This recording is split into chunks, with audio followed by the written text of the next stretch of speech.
first of all, we talked about this happening, and it finally did, and I want to acknowledge it. I want to thank LD11 for sharing what they had left in the pot at the end of their time as a legislative district before redistricting actually took place. And LD11 gave us $400 to use toward our campaign to help Democrats get elected, and I want to acknowledge that. And part of our plan with that $400 is when LD16, the new LD16 comes on board and organizes and gets a bank account, we're going to be sharing some of that money with them to help them get going. And we're also going to be making, not necessarily from that money, but we're going to be making a contribution to Angie's Closet. If you're not familiar with that, that's an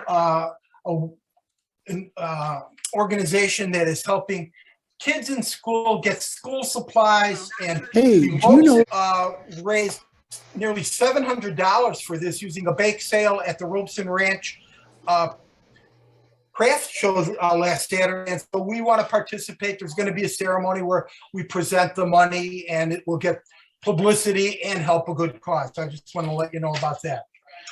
Big announcement if you haven't heard, and I'm sure you have, but I'm going to make it anyway.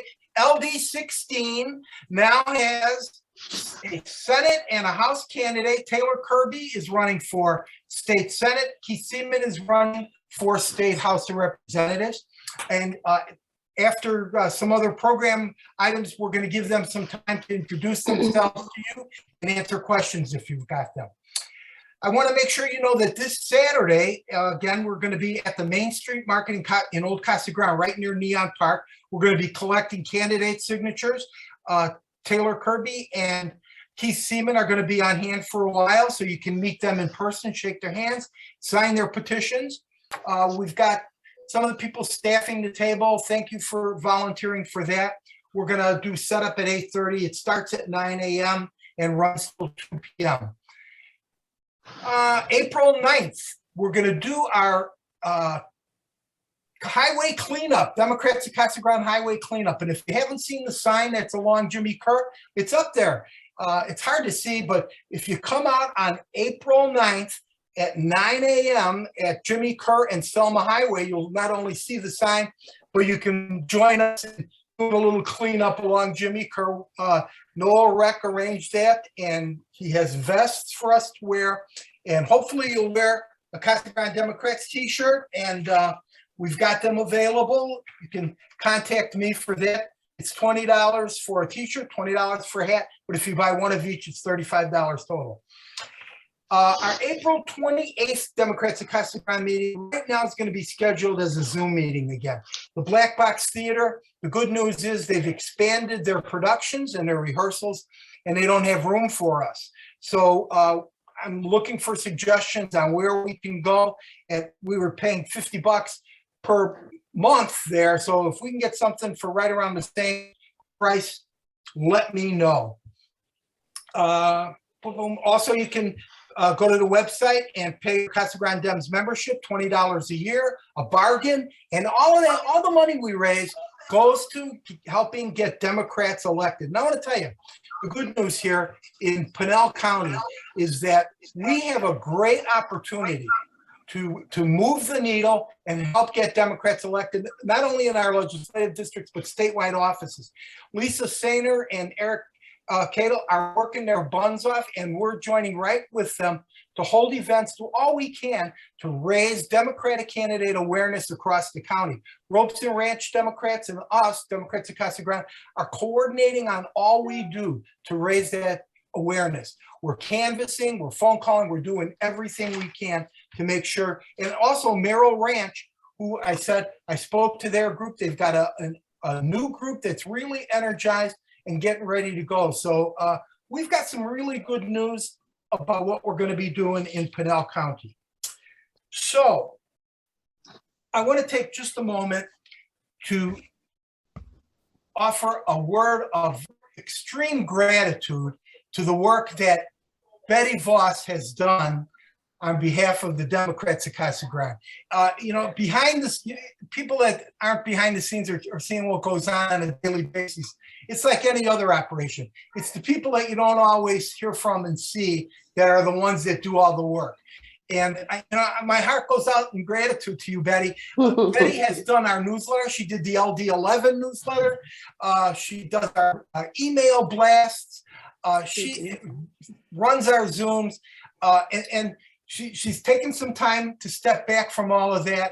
And everybody, please join me in a round of applause. And then personally later, thank Betty Voss for all the work she's done. Yay, Betty! We wouldn't be where we are without Betty Voss. So thank you very much, Betty. Thank you. All right. I just want to give a huge thanks to Debbie Broom and Stevie Siegler, who are stepping in to take over the communication issues with the newsletter and the announcements. And they're going to do a great job. They are. We'll keep going, and Betty will be there to look over our shoulder and help us as we go along. So thank you, Betty. So, I've got a question for you. What do you think would have happened in 2020 if Mark Finchem was the Secretary of State of Arizona? God. Yeah, I know. It's, holy cow, we can't even imagine. But you know what? What will happen if Mark Finchem is the Secretary of State of Arizona in 2024? The chances of overturning the will of the voters is greatly increased if we have some lunatic in charge of our elections. My choice is not Mark Finchem. My choice is someone that I've known for a few years, that has the experience to run elections, a man of integrity, somebody I trust and I know will do a great job. And that's why I've invited him here, so that he can introduce himself to you and you can join me in supporting Adrian Fontes. And I've got your sign up here. Did you see that? I saw that, Ralph. I don't do that with every candidate that comes on. So I'm going to turn it over to Adrian. Thank you so much, Ralph. And hello, Democrats of Casa Grande. I'm going to introduce myself real quick. Many of you have heard some of this, so I'll give you the Reader's Digest version. And then I'd love to answer some questions from you all because I hate it when politicians come on and just lecture. That's just garbage. But again, Adrian Fontes here. I was born and raised down in Nogales, Santa Cruz County. That's God's country down there. So y'all are God's country adjacent. Congratulations.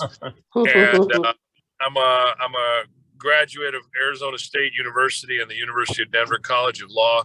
I come from a long line of folks who served the public in a variety of different roles. And after law school, I prosecuted a little. I did a lot of criminal defense work and constitutional work. And then in 2016, when we were suffering 4 and 5 hour long lines here in Maricopa County, I got pissed off and threw all of that out the window and got into politics and ran against Helen Purcell, our Maricopa County recorder at the time, a godmother to the Republican Party here. And we won. We beat her. Nobody expected that to happen, least of all me. And then I had to figure out how to do the job, and boy, did we do a great job. Eventually, after the end of those 4 years, I'll give you some numbers in a minute, but I basically built what has become the single most highly scrutinized election system in the history of the American Republic. Broward County ain't got nothing on Maricopa 2020. Everyone has looked at this: journalists, party people, academics, non-government officials, advocacy groups.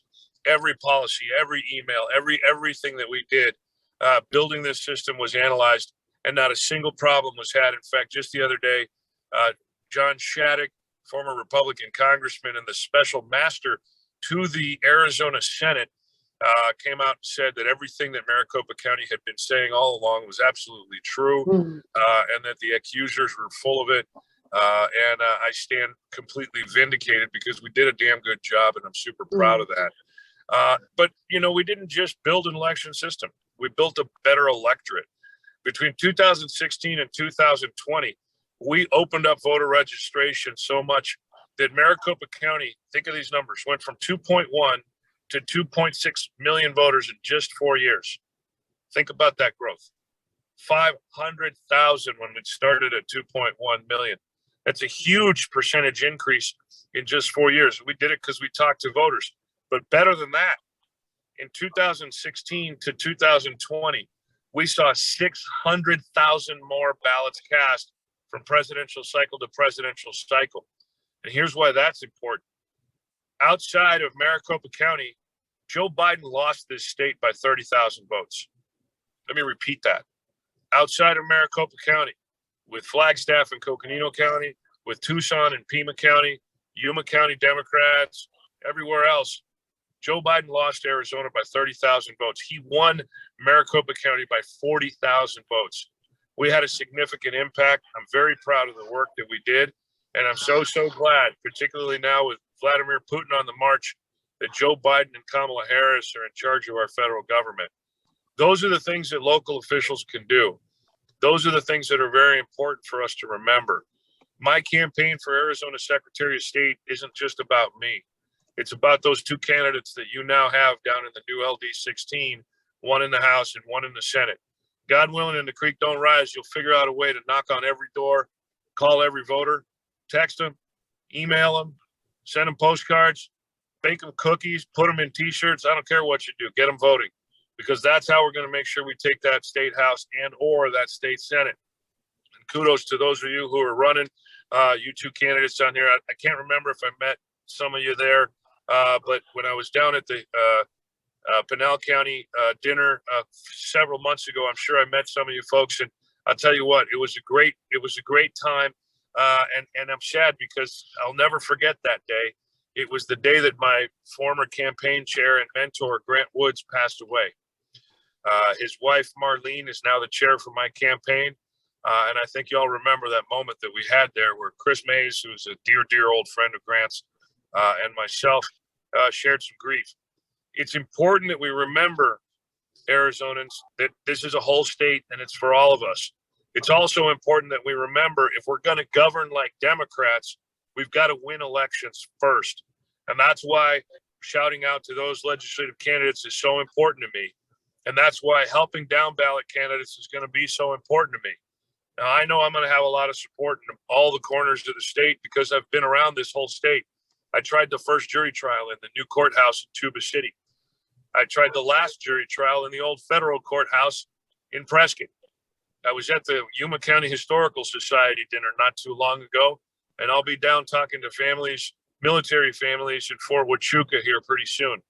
The bottom line is we've got to run around the whole state, and we've got to make sure to help our candidates up and down the entire ballot. And it's so critically important that we remember that we have the advantage this time around that a lot of people don't remember. Let me remind you, a week and a half ago, the New York Times reported that the United States Census undercounted Black and brown people by 18.8 million across the United States. Think about that number. Now think about redistricting that just happened, and think about the areas in your communities where these uncounted voters and potential voters live. We must identify them, we must register them, and we must bring them into the fold so that we can win. We can surprise folks. If we're smart with our numbers, we're savvy with our resources, and we're fully energetic with our feet and our motivation. We've got to get out there and do this well, Democrats. That's what's critically important in this race. Now, we've got to also put winning candidates on the board. And I'm going to be not shy at all about my assertiveness. I'm a former I'm a United States Marine, and I know how to fight. And I'll tell you one thing, we've got to put the best team on the field for the November election. And Ralph's right. We've got Mark Fincham to face, and we've got to make sure that we face him with vigor. Bottom line is this. There's a reason he's backing me. He knows that I'm the best candidate to win in November. And let me tell you why this primary is so important, and I'm going to need your support in this primary. My opponent comes from a South Phoenix legislative district that is a D plus 35. Put that in your head.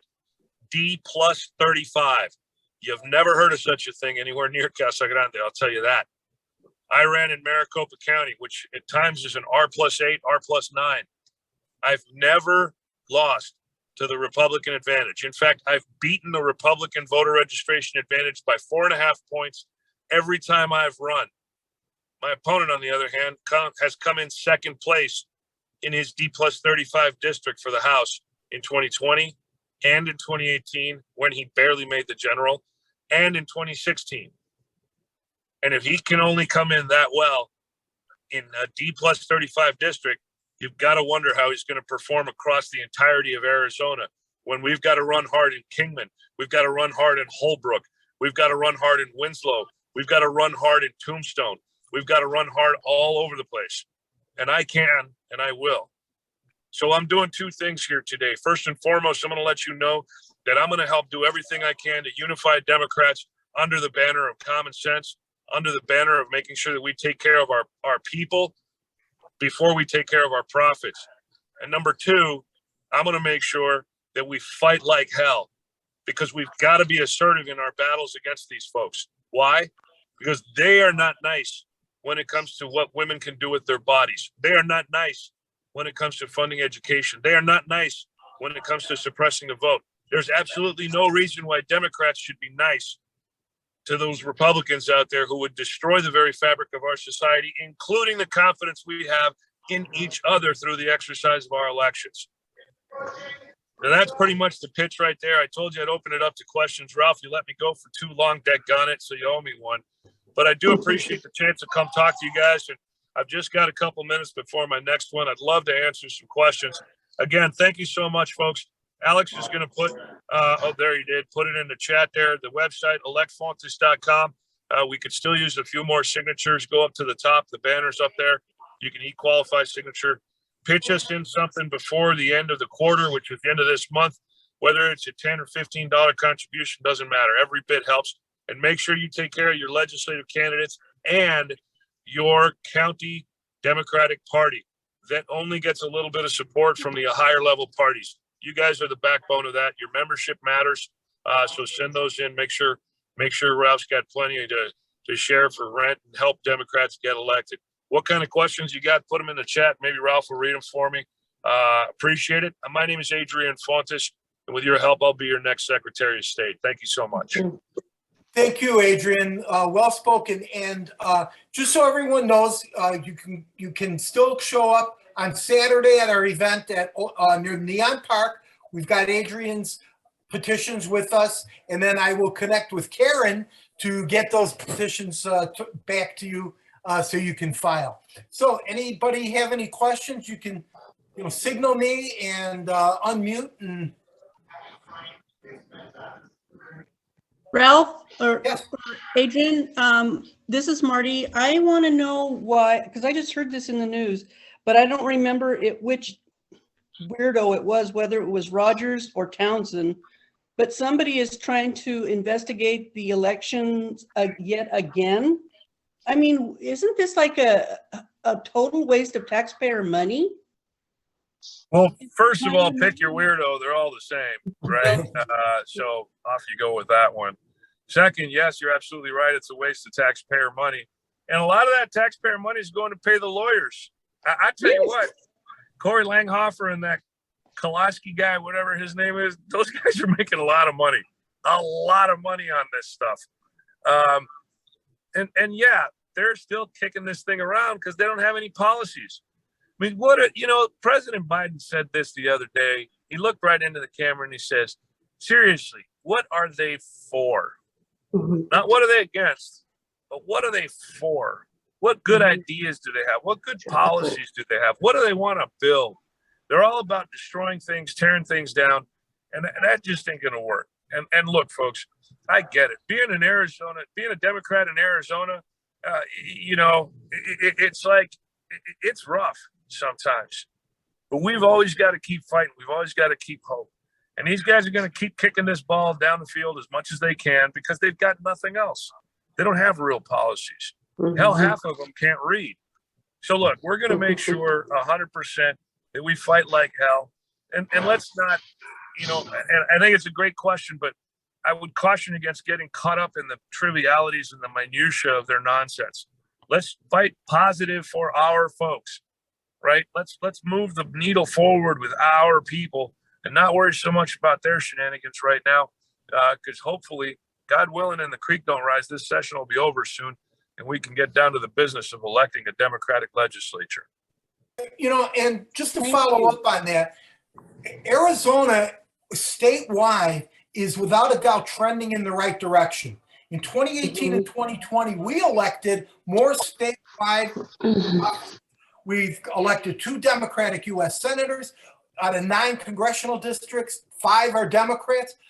You know, and I'm going to say, next to governor, I can't think of an office that's more important for election integrity and security than Secretary of State. So we've got our work cut out for us, but let's be optimistic about where we are and where we're going. 100%, Ralph, and thank you for that positive note there. You know, I get a little rough around the edges sometimes, folks, and I'm not going to apologize for it, but we've got to be the warriors for those folks that haven't had voices. We've got to be the ones who are assertive and aggressive out there so that we can govern. You know, I know a lot of folks out there, especially in Democratic primaries. For goodness sakes, I hear it all the time. Hey, we don't want to get involved in a primary because we like you both, blah, blah, blah. Hey, that's great. But if we don't win, we can't govern. If we don't win, we can't govern. If we don't win, we can't govern. So by God, we've got to win first. So let's strap on those gloves and get out there and start throwing punches, folks, even if we have to do it in the primaries. Because the only thing that's going to do is toughen us up for the general election. And so we've got to get moving here. So I appreciate the support. Ralph, thank you so much for the invite. Y'all down in Casa Grande, hang tight. We're going to make sure that I get down there and say hello face to face with y'all soon. I do need to run. I appreciate it. Thank you for going to the website, pitching in if you can. We need a big number at the end of this quarter, so every little bit helps. And please, if you can, cut and paste that link out of the chat. Send it to 3 or 4 of your friends. Ask them to pitch in. Personal pleas for a couple of dollars are usually very, very effective. I really appreciate the chance. Y'all have a wonderful evening and a great weekend, okay? Thank you. Thank you, Adrian. We'll get it done. Take care. Bye-bye, everybody. All right. I hope you got as much out of that as I did. I think he's just a great candidate. I think he's the right candidate.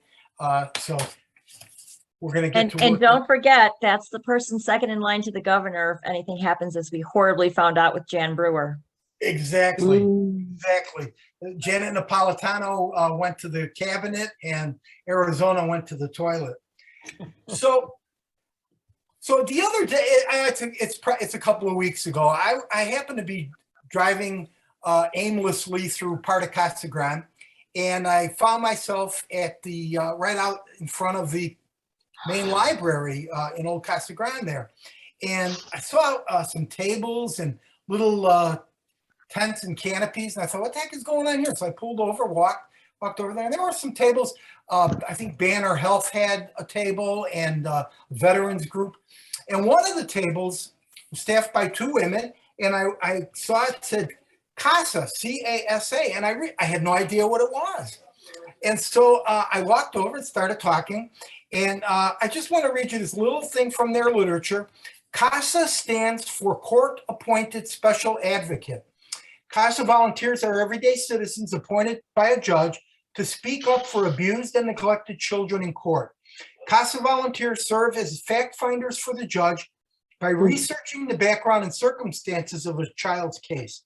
Now, my wife and I have been long supporters of foster care, and we really have tried to do what we can about abuse for children that are less fortunate than some of us were growing up. And so I was very, very captivated by what I heard from Michelle and Amanda. So I asked them if they would come to our Zoom, talk about their organization. I know later I found out from Bobby Seabolt, she's active in the organization. So without further ado, I'm going to introduce Michelle Tarango and Amanda Pairmore. I think I pronounced it right. And let them take it away.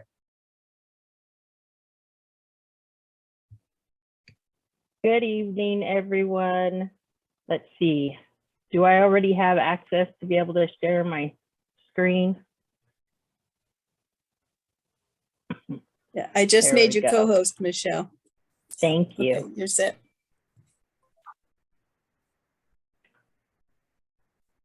Figure this out here. Okay. Okie dokie.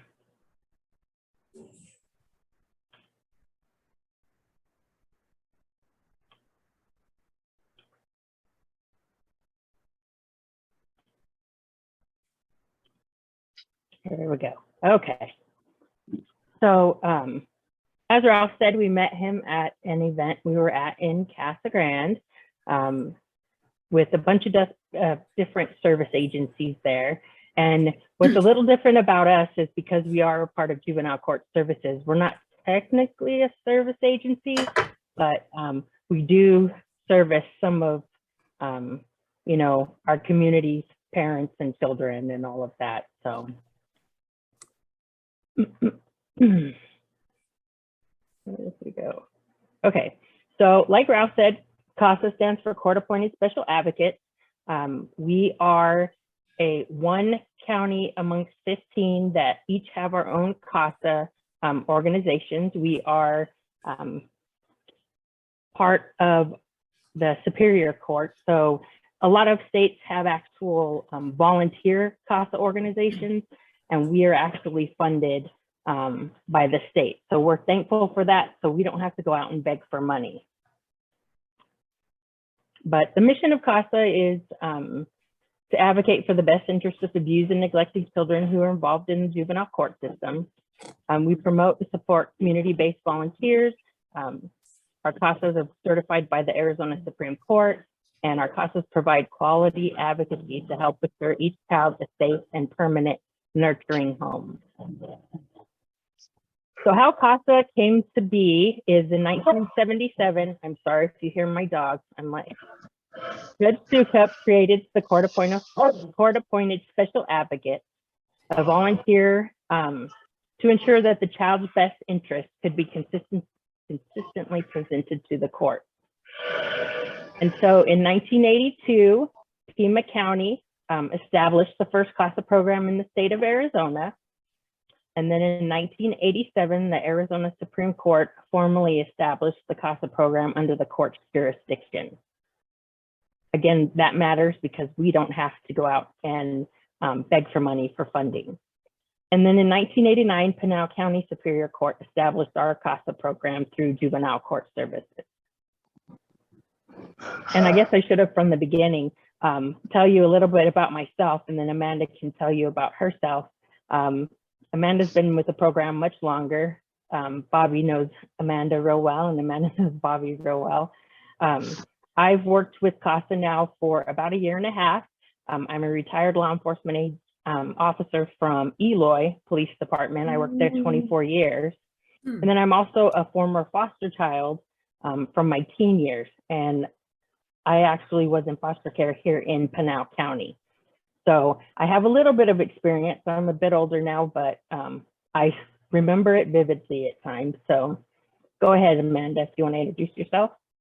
Yes, my name is Amanda Larimore, as it says under my picture, but I do know Bobby. I'm sure Bobby remembers when I first came on. It was almost 7 years ago that I started with CASA, and I started actually in the Juvenile Court Services unit 1 year prior to that, but I was on the delinquency side.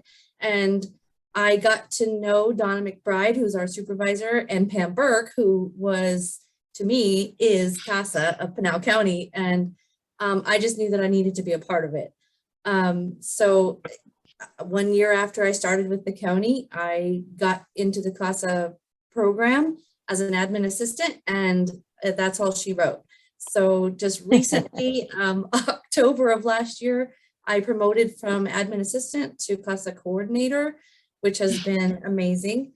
And, you know, we all have our own stories as far as, you know, what our childhood was like. I was never officially in foster care, but I was in a kinship foster care that was kind of, you know, negotiated between family members for some time. And I never considered myself to be that type of, you know, in that situation. but now knowing what I know now, and that's exactly what it was. It may not have been through the courts, but I wasn't living at home. So the stories and the families that we come into contact with, you know, there's always, it touches your heart, you know, if you want to help, if you're that type of person that wants to make a difference, then, you know, CASA is the right place for you. And as Amanda said, she just recently was promoted to coordinator, and we were so happy about that. And so Amanda and I are 2 of the 4 coordinators. As she mentioned, Pam Burke, who's out of Casa Grande, she's fairly well known throughout the county and throughout the community. And so she has been with us, I think, what, 24 years, almost 25 years. And then Lisa, yeah, it's crazy that she's been able to spend so much time in this program, especially knowing, you know, seeing the things that we see.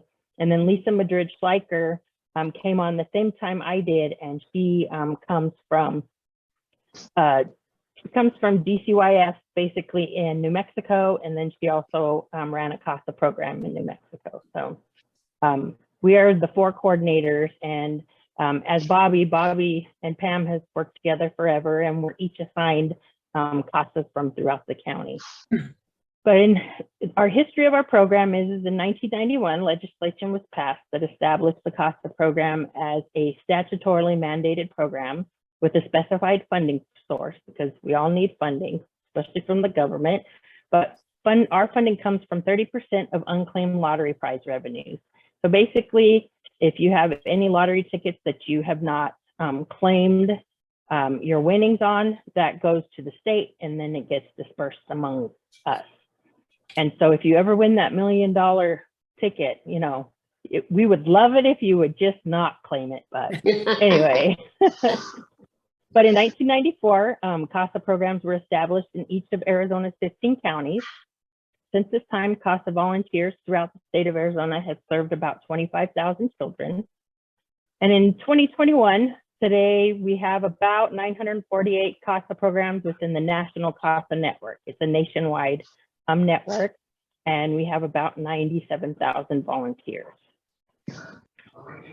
So currently in Arizona, there are more than 13,133 children ages 0 to 17. That's the age of the children we work with in foster care, group homes, and shelters.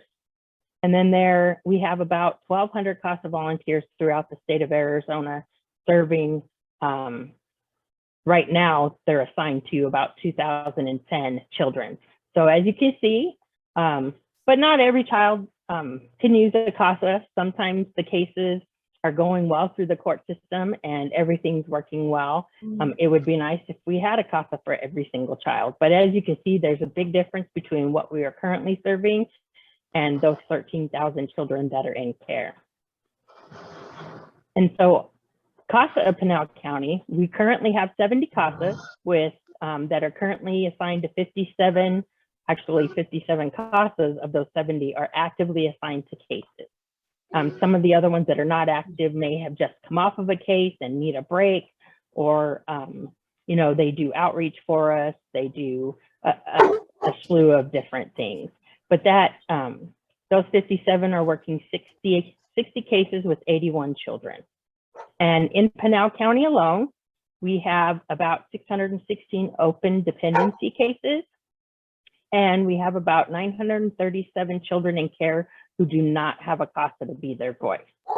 So as you can see, that's why we're out constantly recruiting, because we have lots of kiddos that could use a voice. So what is a volunteer?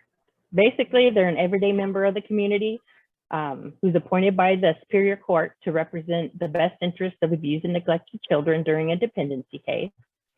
A CASA advocate is often, and it's true, the only consistent adult presence in a child has while in foster care. They go through different DCS caseworkers, they go through therapists, they go through you know, sometimes they go from school to school, depending on, you know, if they get moved around foster home to foster home. So our CASAs are dedicated individuals that are their constant in their lives. And our volunteers come from all walks of life. As some of you know what Bobby's background is. We have retired teachers, we have current teachers, we have nurses, we have just every walk of life imaginable we have as CASAs. And they come from various age groups, education levels and professions. And basically a CASA is the eyes and ears of the judge. Like that judge in 1976, he had all these people in his courtroom that were telling him what should happen in the case, but he didn't have someone in the courtroom to speak specifically for that child's best interest. So our CASAs develop and maintain a trusting relationship with the child. You're going to research facts and interview people involved in the case. That can include foster parents, service providers, caseworkers, sometimes the parent, depending on how the case is going. You're going to monitor child's placement. You're going to observe their behavior in various contexts. You may see them at school and assess their needs and report successes. You're going to be able to learn how to identify service needs that the children may need and make recommendations regarding permanency for the child. And permanency means you either are going to recommend reunification with the family, or you can also recommend severance and adoption. And then if you have an older child, an older teenager, you might recommend that the young adult program is best for them, that they basically learn how to be on their own as they're aging out. And then you're going to provide written reports of your findings to assist the court in making informed decisions about the child's future. And basically, you're the child, you're giving to the court the best interest of the child. You have attorneys that are assigned to everybody. The child has an attorney, but sometimes that attorney is not there to tell the court what that child wants. And that CASA alone is that person that learns and gets to know that child and the whole situation and recommend what's best for that child. And it may not always be going home. We also have CASAs that are co-CASAs, so you don't have to do it alone if you don't want. You could be a co-CASA with a friend, with your spouse, coworker, family.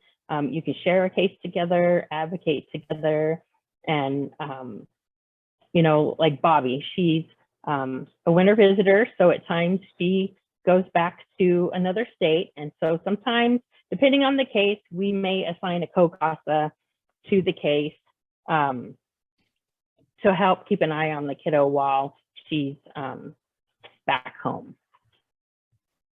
So volunteer qualifications. Our volunteers are required to be U.S. citizens or a legal resident. You have to be at least 21 years of age.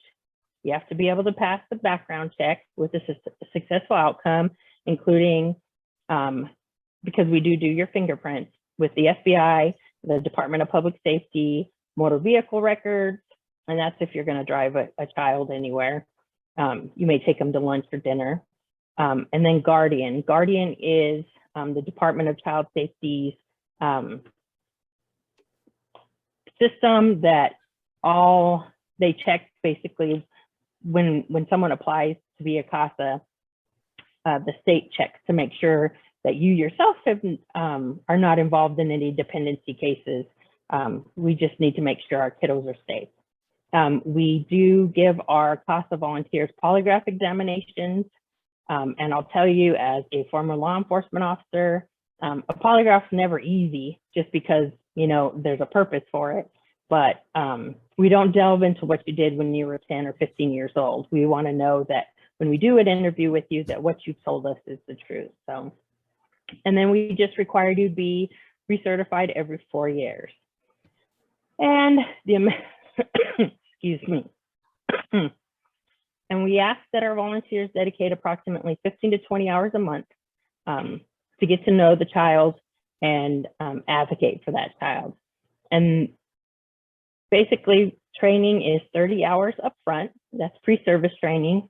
And we have the option right now with, because of the pandemic, we had to figure out how to train people since a lot of places weren't doing in person. And so we have training available virtually or in person, whichever, you know, is the best option for you. And then we just ask that you do 12 hours of in-service training annually.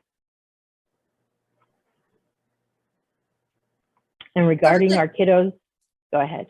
Oh, sorry, Michelle. I was going to give No, you a go break, ahead.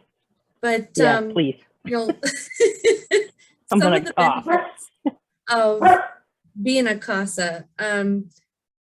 There's been some studies by National CASA over the years, and studies, like it says, have shown that children who've experienced abuse or neglect, they fare better in the system with a CASA volunteer, meaning when they have that constant person that's right beside them through that case. In the juvenile justice, the word is recidivism, but they're less likely to re-enter the child welfare system, especially those who are aging out. So when they know that they've got someone there to support them, they fare better.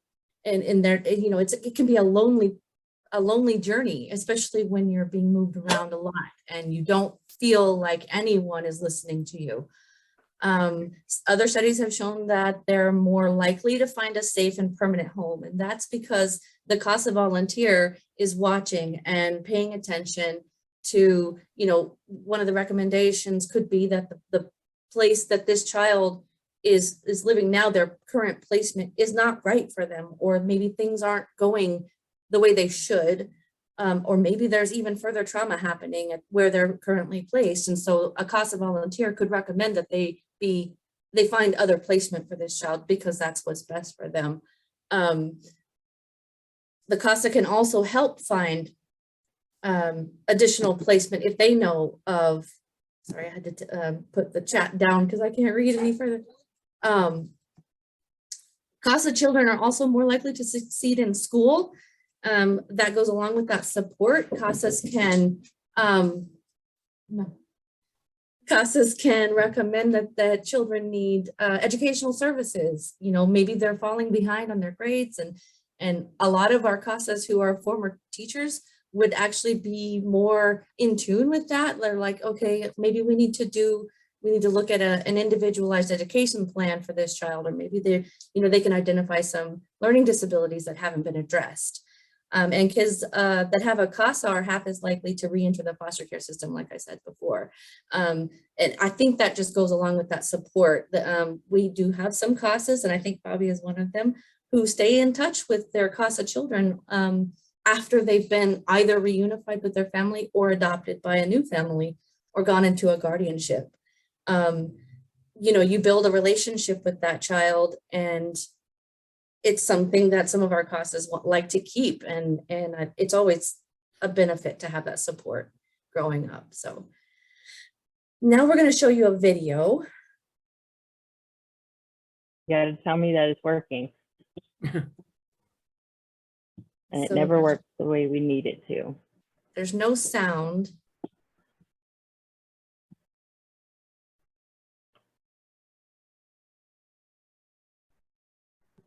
Did you share your sound? Yeah. Table content, share. I had to leave my home. Is it working? Yes. And I never knew where I was going next. It felt like I never even had a say. But then you came along. Change a child's story. There's a child in foster care waiting for a volunteer like you. Learn how you can help at casaforchildren.org.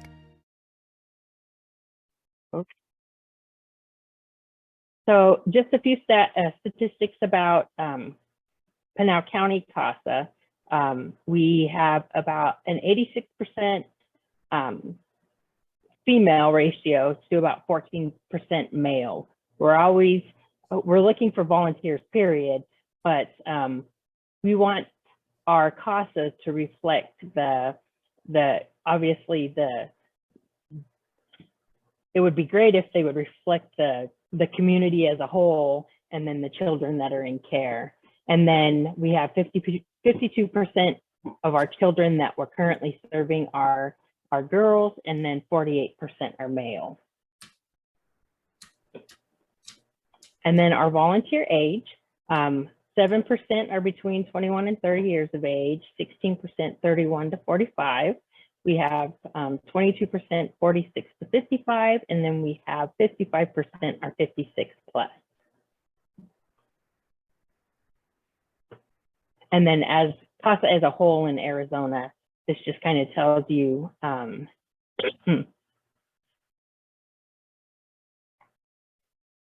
we have So this is the employment status. Yeah, our biggest population is retired volunteers that are retired. Obviously, they have more time to dedicate. Well, that's not always true. With some people who are retired never have any time. They feel like they're more busy, after retirement than they ever were. But there's a pretty good split between retired volunteers and people who work full time. And that's because even if you work full time, the way that you advocate for the child is on your schedule for the most part. You can visit a child on weekends. You can visit, like Michelle said, you could take them out to dinner, rather than the volunteer work doesn't have to be in the normal 8 to 5. The only time you would be in the 8 to 5 time frame would be during court hearings and certain meetings that are scheduled with other people that are involved in the case, like caseworkers and therapists and things, might be scheduled during that 8 to 5 time frame. But that's what the coordinators are for, because we do work that 8 to 5.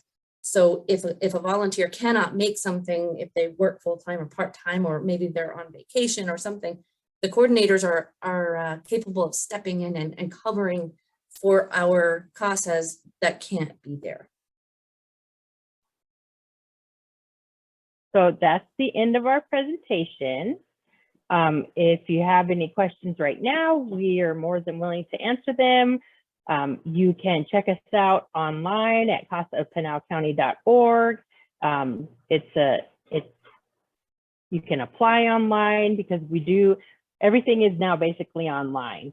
So you can check out more online. But yes, Larry, go ahead. It just happened to be that I was signing on to Arizona Gives, and I noticed that there were some CASAs that were on there, but I couldn't find any CASA that I support. I support around Christmas time that nobody knows. But I was looking to donate to CASA of Pinal, and there wasn't any place to donate. On Arizona Gives? I was going to introduce you, Larry, because I was thinking that Michelle and Amanda might not know that they were in the presence of Santa Claus. Well, nobody knows Santa Claus. Well, this is true. But I think you guys should focus on seeing if you're lined up ready for Arizona Gives Day. Yes. So you might since not we are a government agency, we cannot ask for or accept donations ourselves. We have Pinal Council for CASA and Foster Inc. out of Casa Grande, PCCI basically. That is our nonprofit that works with us, and also the CAB. Amanda, do you want to talk about CAB? And yeah, so the CAB is the Community Advisory Board, and they've been around supporting the juvenile court services as far as kids that are in detention and probation kids. They've been around for a while, and our supervisor, she is the liaison for the CAB, and they are also community volunteers, but they are also a 501(c)(3), and they can accept donations on behalf of CASA as well. One of the things that they stepped in and accepted during, I can't remember which month it was, but Dutch Brothers had a give back day, and they chose CASA of Pinal County to donate. I think it was $1 for every drink was going to go to the organization. And of course, you know, we supported that, and we gave them the CAB, the Community Advisory Board. So they accepted that donation on CASA's behalf, because like Michelle said, we cannot, as a government agency, we cannot. How come others, I mean, there were like 4 or 5 others that were on the Arizona Gives website. That, well, I won't say, we're not supposed to, but To check that out. right. We'll have to find out.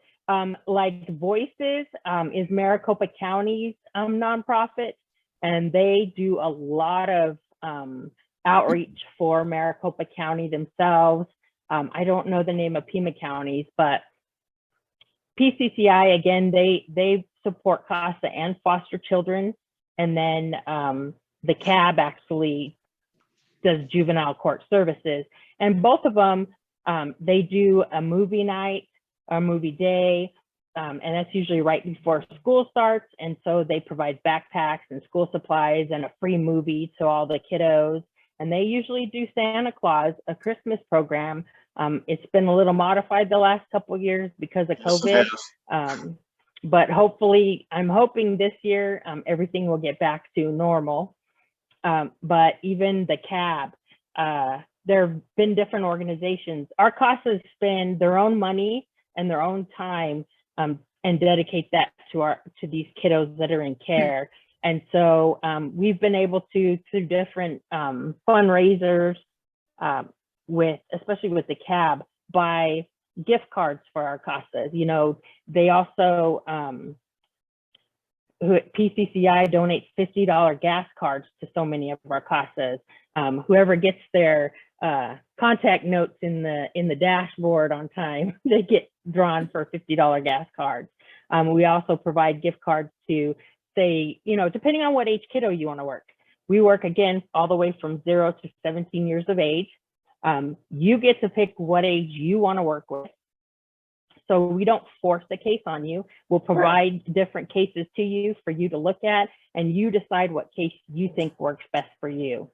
And we would provide gift cards to some of our CASAs, depending on the age of the kiddo. Most likely, you're not going to take a newborn out to the park, maybe, or to, you know, McDonald's or something, but you may work with a preteen or a teenager, and you may take them out somewhere locally.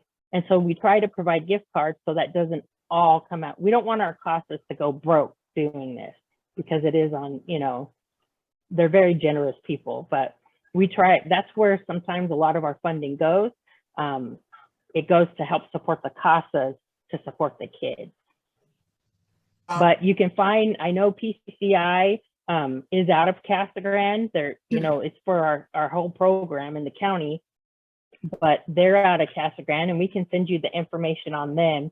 And again, as Amanda said, the Community Advisory Board, Casa Grande Alliance, it's out of their building and their offices, and they do basically the same thing. I think we raised quite a bit of money with Dutch Brothers. 3 out of the 4 locations, one wasn't finished yet, up in Santan, Queen Creek, Mesa, and AJ. He decided, the owner of those decided, or franchisee decided, he would donate that money to us. So we were out there supporting him, you know, supporting us. So it's just, we can't really come out and say, can you give us some money? Well, it confused me too, because we donate a lot of money in gifts for, you know, the Christmas activities to give out to the kids. And again, my wife is Mrs. Santa. Oh. You're Debbie. And it just confused me again. And thank you for giving me an option of where I can go. Yeah, they're, like I said, those are both the PCCI. It's a fantastic, worthwhile program. And I mean, to see these kids, it just, I mean, it really does more for me than it does for them every year, because it brings tears to my eyes half the time. Well, Yeah. I've got to say, Larry and Debbie and Bobby, we all appreciate what you've done, and we're going to stay on this. This is an organization and that we want to continue to provide information about and coordinate with. So we'll have more information in our upcoming newsletters. And I want to thank both Amanda and Michelle for being with us tonight. I'm glad I connected with you. And thank you for really a great presentation. And I'll be in touch with you on how we can continue to promote all of these activities. And somebody put in the chat that they think Bobby should become a full-time Arizona resident. So Yes. we're gonna push for that as well. But thanks to Michelle and Amanda, I really appreciate you being here tonight. Thank you. Anybody We wants to appreciate talk it. to me personally about what is involved, I'm happy to do that. Great. And I put in the chat the website and the telephone number. So, and we'll provide more detailed information as well through our website and our emails. Thank you so much, Ralph. Thank you all very much. Thank you. See you soon, Bobby. So, you know, we hear a lot about public education throughout Arizona because public education, for the most part, gets short shrift around here. Yeah. So, wouldn't it be great if we could elect a couple of educators to the state legislature? I mean, what could be better than that? And that's what we're going to do right here in LD 16. So we're going to lead off with our candidate for the State House of Representatives, a retired teacher and member of the Coolidge School Board. And that is our former vice chair and well known to all of you in Democrats of Casa Grande, Keith Seaman. Okay, Ralph, Taylor, do you have to go to a Zoom meeting pretty soon? Is that what you said? Put your microphone on. You're muted, Taylor. You would think after teaching in a pandemic, I would know how Zoom works. So do you want to go? Do you need to go first, Taylor? No, that's fine. I still got a couple of minutes. Keith can go first. Absolutely. Okay. Mine could take a half an hour. No, well, thank you. When the Republican-controlled legislature brought out the latest anti-voting bills, and then their latest bills to disrespect public schools, which they've been doing for many years, I knew there had to be something had to be done. So I was approached by Chairman Lisa Sanor, and then the ADLCC to consider running for the position. And I talked over with my family. I thought they'd be, no, you don't want to do that, Keith. They were very, very supportive, very supportive. So that's when I got into the race. We decided I would, since I had, like Ralph, over 40 years of education, shows how old I am. I'm supported by Save Our Schools Arizona, and they're canvassing for signatures. But see, that's the goal right now. And Ralph alluded to that. I think Taylor will say the same thing. We need lots of signatures to even get on the ballot.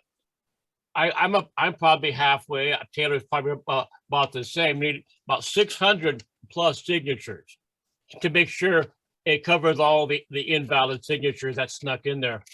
So rather than talk about my platform, which is basic education, the disfranchisement of the citizen, water, all those issues, I need to talk about the signatures. They're due on April 4th. We can't do equal anymore. That's closed. So people have to actually sign the petitions physically.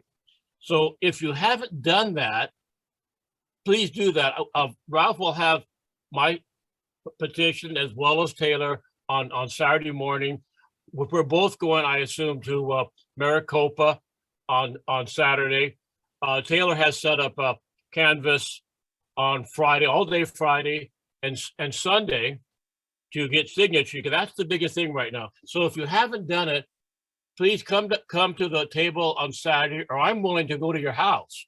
or meet you someplace, because we need to get these signatures in as soon as we can. That's the big thing right now. There's a, also I found out today that the Save Our Schools Arizona is doing a petition signing in Tucson. I don't know if you know, we have a small slice of Pima County in our district now. Goes from about I-10 all the way down to almost the Tawna-Otham Reservation. Includes the Saguaro National Park and those houses down there. Lots of people done it. I've been told, I think Taylor has too, by Kitty Kennedy, who some of you know. Sorry, it's my dog. That there's about 20,000 Democrats down there. So they're doing some work for us down there, but we only have until, like, say, the 4th. So if you haven't signed our petitions, please do that. If you know a Democrat who you think is not active in the party, but is a Democrat, contact me or contact Taylor, contact Ralph. Let them sign these petitions, because that's the only thing we can do right now. We can't get on the ballot unless we have these valid signatures. Most of you know that. So if you can, come out and help us Friday, Sunday. Maricopa needs people to canvass. We can't be effective if we can't get enough signatures to qualify. And to me, that's our need right now. You know my background, you know Taylor's background, where we think we're obviously competent, but we have enough education in our experience to undo these terrible things that the present legislature has done. We both believe in the disfranchisement of voters is unfair. There's water issues, there's things that the Republicans are totally ignoring. And everybody tells us, I think what we both got in, that this is a competitive district. We can do this. And what Adrian said too, if we get the votes out there, if we get on the ballot and get all the Democrats out there, then you'll have at least 2 more Democrats in this district. Again, my phone number and my email is available. Please come, get everybody you can to sign our petition. That's the first thing we have to do. That's pretty much it. Any questions, Ralph? So I just want to add one thing here. If anybody's willing to come out, we canvassed last weekend in Eloy, and I'm going out again soon in Casa Grande with Stephanie and Nicholas. If anybody is willing to door knock, we can get you a driver. So we need to get these petition signatures done. So if you want to canvass in your neck of the woods, in the Casa Grande, Arizona City, Eloy area, let me know. I'll put you together with a driver and we'll get a canvass done. We can get you copies of the petitions too. They're on our computer. Yeah, I've got the petition. So okay. Yeah, so we have that ready. That's the biggest thing we need right now. I think Taylor will agree with that. By the way, Absolutely. Taylor, I have 3 of your completed ones. I'll give to you on Saturday. Wonderful. Yeah. Yeah, I would absolutely echo everything Keith said. It's imperative that we get these signatures. I'm in my car right now because I was out canvassing here tonight, getting some more signatures to get us on the ballot. If anyone, this Friday, as Keith said, all day, I'm going to be canvassing. My family, my friends are going to be canvassing. We're going to be right here in the Casa Grande area. Please come and join us. I'll make sure that Ralph gets that information. I think I've already sent it to him. If not, I'll resend it tonight, and that can be sent out to you guys. We'd love to have you guys join us. We're meeting at my home, going out all day Friday, most of Sunday as well. Looking also, I want to say just a little bit about myself. Whereas Keith is a retired teacher, I like to say that I'm an aspiring retired teacher, working to get there as fast as I can. I currently serve on the Casa Grande Union High School Governing Board. And the reason I am serving on that board is because I became very angry at how educators and public education was being treated here in my neck of the woods. I have 2 daughters, one who's 7, one who's 3, both of whom are going to be coming through our school system. And I want to ensure that those schools are fully funded and thriving and are being led by people who know something about education. Furthermore, I want to impress on all of you the importance of our district right now to the legislature in the state of Arizona. The divide in the Senate is very thin. If we can flip this district, if I can be elected, we will be tied in the Senate. If we can flip 2 districts, we will hold a majority in the Senate. And the House is pretty close too. Can you imagine a democratically controlled legislature in Arizona? The things that we could accomplish. And it's all starting with us here in the new LD16. To that end, I echo everything Keith said. Please, please, please help us get on the ballot. Please help us get elected and help us together churn the legislature from red to blue. All right. So everybody, let's get on board with this. We need to get these guys their signatures, and once we do that, then we'll start to work to actually get them elected, because LD16 is drawing a lot of attention. Evelyn, you had a question? I see. I might have missed this, but Taylor, what are you running for? I am running for the Senate seat. Okay, all right, thank you. All right, thanks to Keith and Taylor for joining us. Thank you for running. Oh, Stephanie. Real quick, I'm sorry, my reaction thing isn't working, but are we going to have websites soon? I was out canvassing last weekend, and I did have a couple people ask about positions or where you guys were from. And I apologize that I did not know who you were, Taylor, and I used the pronoun she. I don't know where I got that from. So, but is there a website? Because I know Keith, but you're new to me. So, and I know TJ Shope kind of has some popularity here. So, you know, in a nutshell, like something that would say like why you're the better choice. I mean, I already know because you're a Democrat and a teacher, but for people who want a little more. Sure. So 2 things. Number 1, a website will be coming very soon. We just met with the ADLCC people, and we're working to get that up and running as soon as possible. Obviously, the priority right now is just getting those signatures, getting us on the ballot. Why am I better than TJ Shope, I think was your second question. And the answer first is that I am an educator passionate about ensuring our schools are fully funded. The first thing I tell any voter is I want to see our schools funded back to where they were before all of the cuts in 2008. We need to get our schools back up and running to where they were. I'm not an old guy, but in the time that I have left the public school system, they've lost a lot of money. The second big issue that Keith and I are both standing firmly behind is ensuring that the right to vote for all Arizonans is protected, and that everyone is able to express their voice in this democracy. If you want to get more specific than that, we absolutely can. Those are the 2 points that Keith and I have been making a habit of sharing with voters. And also, Stephanie, I sat on the Coolidge School Board with TJ for 2 years. He comes to the board, he's very informed, he supports it, but then he goes back to the legislature and votes exactly against the schools. He never recuses himself or says no on anything that the Senate does on the voucher system, giving money away from our, so he's a Republican. He can't use his experience on the school board because he really didn't help the schools on the board. So don't let him use that as an excuse. He sat there, but then he'd go to Phoenix and vote exactly against the schools. Well, the Republicans are nothing if they're not hypocrites. Well, yeah. Exactly. On everything. So there's plenty of opportunities to help. Get in touch directly with Keith or Taylor or me. Evelyn? So I forgot to ask this earlier. I know that you've just got a mad rush, Keith and Taylor, to get signatures because the time is very short.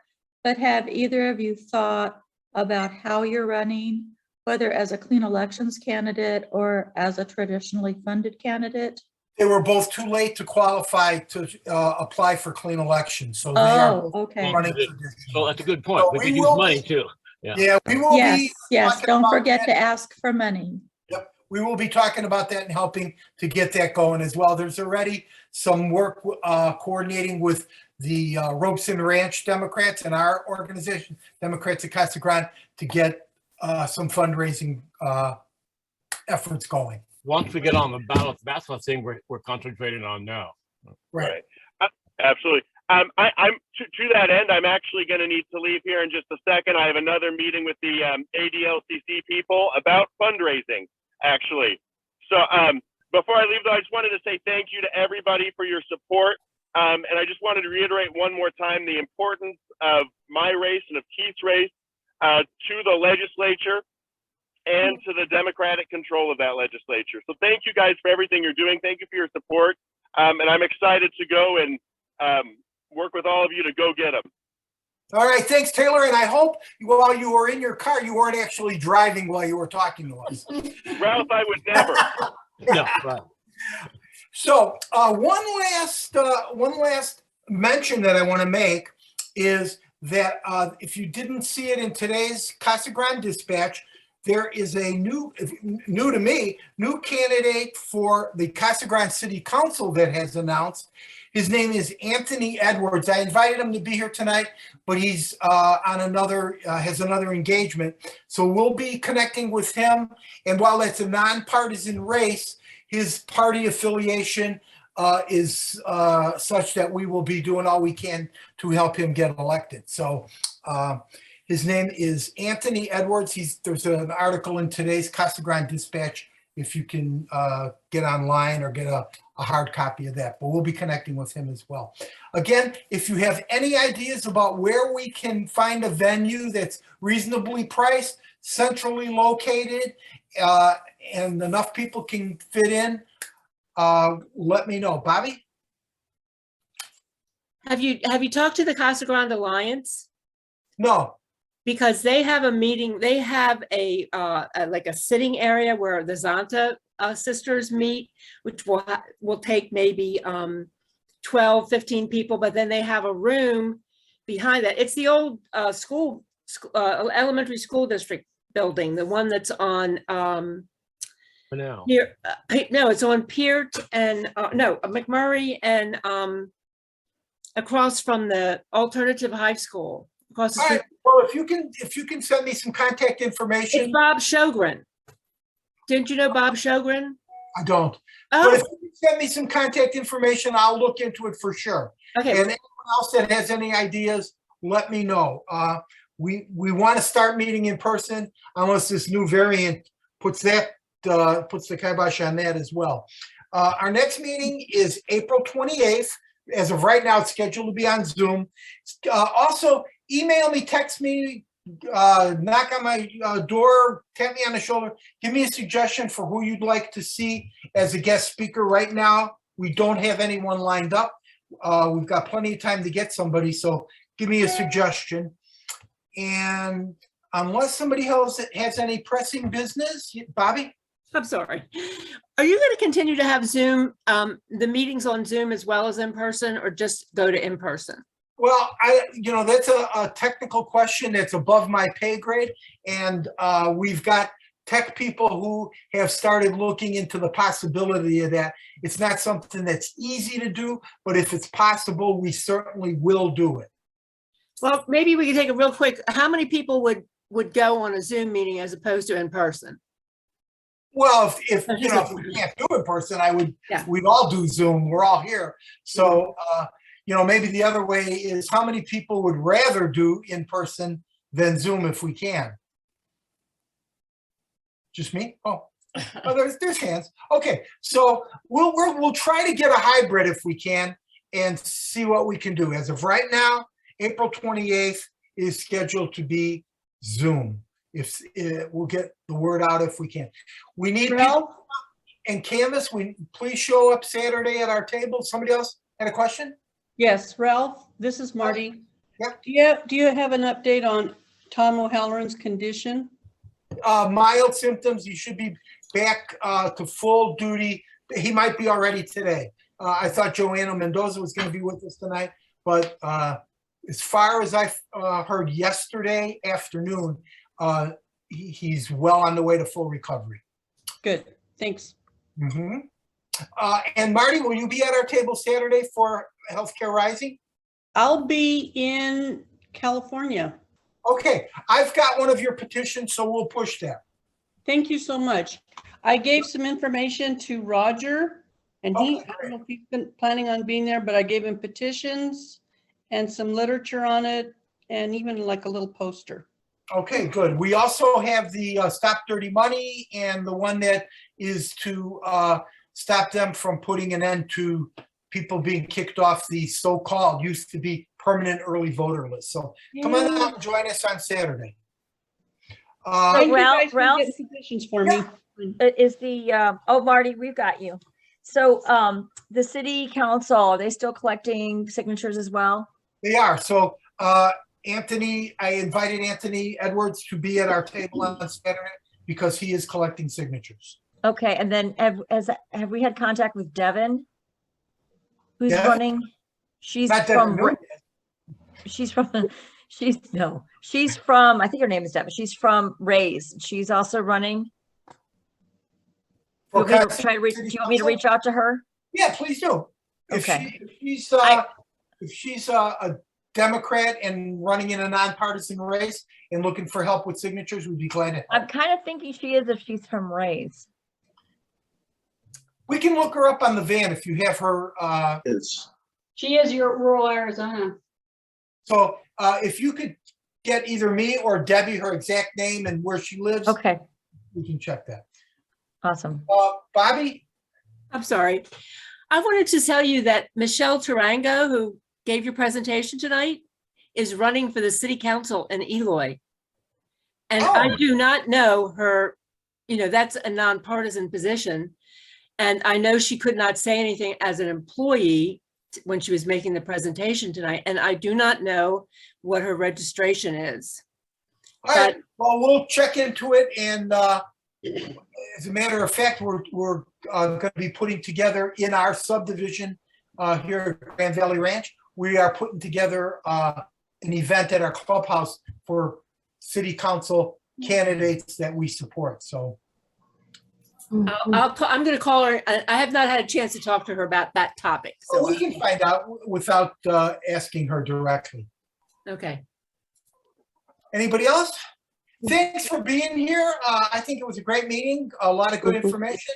3 great candidates to support that we met in person, and let's get to work and help turn Arizona blue. Thanks, everyone. Thank you. Good night. Thanks again.